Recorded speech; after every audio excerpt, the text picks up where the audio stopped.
प्रधानमंत्री नरेंद्र मोदी राजस्थान के बीकानेर पहुंचे थे। यहां उन्होंने देश के 18 राज्यों और केंद्र शासित प्रदेशों के 86 जिलों में 103 पुनर्विकसित अमृत भारत रेलवे स्टेशनों का वर्चुअल उद्घाटन किया।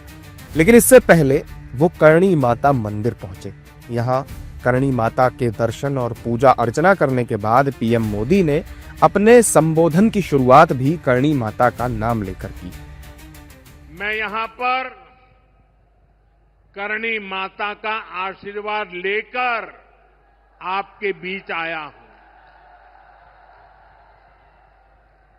करणी माता के आशीर्वाद से विकसित भारत बनाने का हमारा संकल्प और मजबूत हो रहा है। बीकानेर में मौजूद करणी माता का मंदिर अपने आप में बेहद खास और अनूठा है। दूर दूर से भक्त यहाँ माता का आशीर्वाद लेने पहुंचते हैं। करणी माता का यह मंदिर अपनी वास्तुकला के साथ साथ यहाँ रहने वाले चूहों के लिए बेहद मशहूर है। यहाँ चूहे आरती में शामिल होते हैं और उन्हें प्रसाद भी खिलाया जाता है, जिसके पीछे की मान्यता भी बेहद दिलचस्प है। ये विश्व में एकमात्र मंदिर है जहाँ चूहे रहते हैं। इन चूहों को यहाँ काबा बोला जाता है। हम लोग करणी जी के परिवार से हैं। हम लोगों का डेथ होता है तब हमारा नेक्स्ट जन्म इन चूहों काबों के रूप में होता है। इसी मंदिर के अंदर हमारा स्वर्ग और नरक है। धर्मराज यमराज के पास नहीं जाते हैं। तो यहाँ लाइव चमत्कार है। जब भी हम लोगों का डेथ होता है तब हमारा नेक्स्ट जन्म इन चूहों के रूप में होता है। इसी मंदिर के अंदर हम जैसे कर्म करते हैं वैसे हमें स्थान मिलते हैं।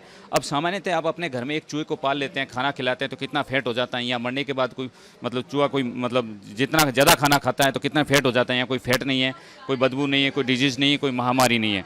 और व्हाइट काबा जो हमारे में से जो अच्छा कर्म करता है उसे देखना शुभ माना जाता है, वो व्हाइट काबा बनता है। करणी माता ने इसी गुफा के अंदर जा करके और धर्मराज से जा करके मिले और धर्मराज को बोला, भाई मैं अपना पुत्र लेने के लिए आई हूँ। और इस प्रकार धर्मराज जी ने बोला कि भाई माता जी यहाँ तो ऐसा कोई विधान ही नहीं है जो यहाँ आदमी हमारे यहाँ आया है धर्मराज के पास और वो वापस जाए। तो करणी जी ने कहा, भाई मैं तो अपने पुत्र को लेकर के जाऊंगी। करणी जी अपने पुत्र लाखन को जिंदा करके फिर वहाँ यहाँ वापस लेके आए और फिर अपना जो सिस्टम हमारा जो देपावत परिवार का सिस्टम है वो जीना मरना यही है। हमारा जो हमारे बुजुर्गों में से हमारे जो वंशज हैं वो खत्म होते हैं तो इन काबों के रूप में जन्म लेते हैं, इनमें खत्म होते हैं तो फिर देपावत परिवार में ही जन्म लेते हैं।